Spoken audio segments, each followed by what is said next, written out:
So if you've been living under something of a rock, there has been another shooting.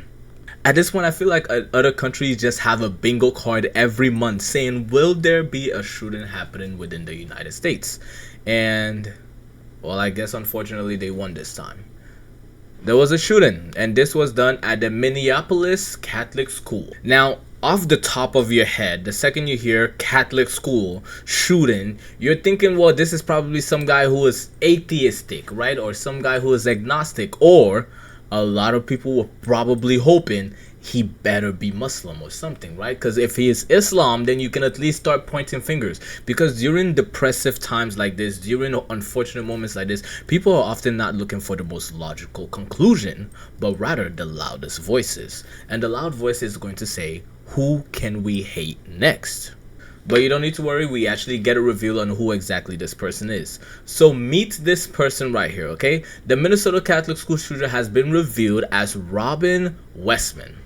Reports say that he's identified himself as a transgender man. Now, obviously, I feel like I'm a bit behind on the whole LGBTQ thing. I'm pretty sure transgender male is a female turned into male, right? Or is it the opposite? I don't know. But his magazine would read a lot of very horrible words. Obviously some memes as well. But very notably, kill Donald Trump. Now the first thing you will start to notice, and that will kick in your mind, is the fact that he is a transgender male. I want you to remember, as you are watching this video, do not listen to that voice. Earlier I said that voice that's loud, that tells you to hate, do not listen to that voice. Because the very thing that we need to understand is that we do not look for the enemy, we look for the problem. And then oftentimes the problem reveals who the enemy is. So here's a situation, for example.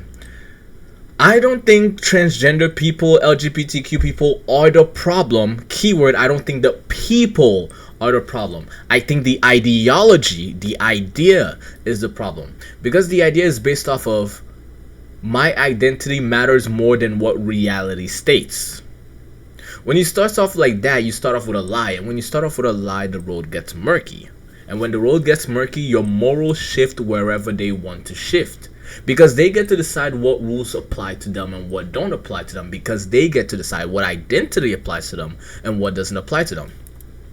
Let me think, just for a second, bear with me here. Let me teach you how thinking works. So as you're thinking thoughts, you think thoughts so that your thoughts may die so that you don't have to. Let me explain. As you're about to cross the street, whenever you're about to cross the street, you have to make sure to look left and right? So you imagine yourself going out there, a version of you doesn't look left and right, gets hit by a car. Unfortunate, but that thought of you died so that you don't have to. Now you go, don't get hit by a car, you've survived. You let your thoughts die so that you don't have to. And I wish that was a lot of the ways that a lot of these activists or a lot of these LGBTQ members thought. They would go into several situations and not focus on letting their ideology die, because it really doesn't work. It's been tested throughout history and it doesn't work long term. You want to know how we know this?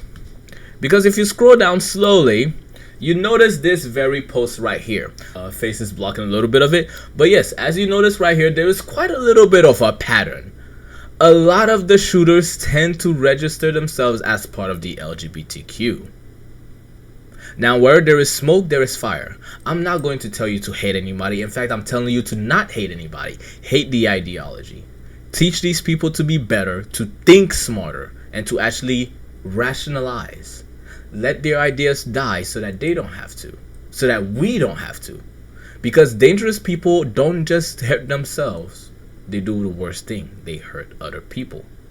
At the end of the day, obviously, it is a mental illness. There's no way around it. You can try to argue around it. You can try to say it's not a mental illness. But the reality is there. It is a mental illness, okay?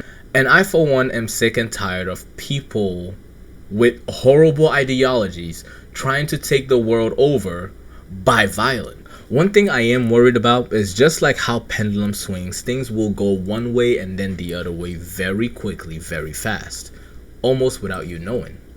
Because of this situation, a lot of people on Twitter have gone around hating trans people. I think you should hate the idea, not the people. I think you should let the idea die, not the people.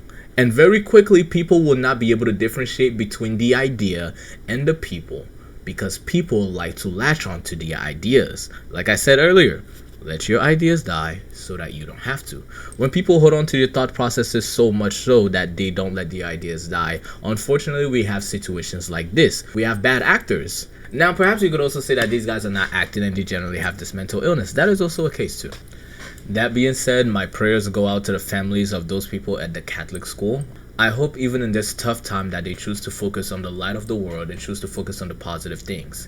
Take your time to grieve. Take your time to process things. None of those children were trying to go to school that day expecting to have their life in danger.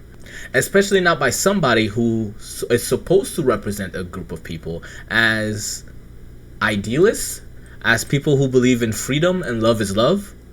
So tell me, LGBTQ activists, tell me, all the other victims, is love love? Or is it very easily mental illness is mental illness? No more should we let these ideologies try to reign over us. We should learn to let ideas die so that we don't have to. But yeah, I don't usually do videos like this, but I decided I was going to try to focus a lot more on current events and not necessarily just me traveling the world. Because as I travel the world, I noticed that there are things that need to be shed a light on. So I'm starting with home. I'm starting with the United States. I hope you enjoyed this video. Make sure to go ahead and leave a like, comment, subscribe, share this video with your family and friends. And I hope you guys have a beautiful time. Peace out. Stay classy.